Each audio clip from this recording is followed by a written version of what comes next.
Máy hát trăm đĩa hàng cực hiếm, sản xuất thập niên 60. Xem cơ cấu hoạt động phê. Hàng đáng sưu tầm. 1, 6.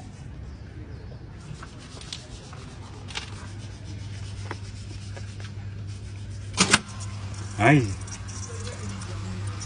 Cái rửa đĩa kìa.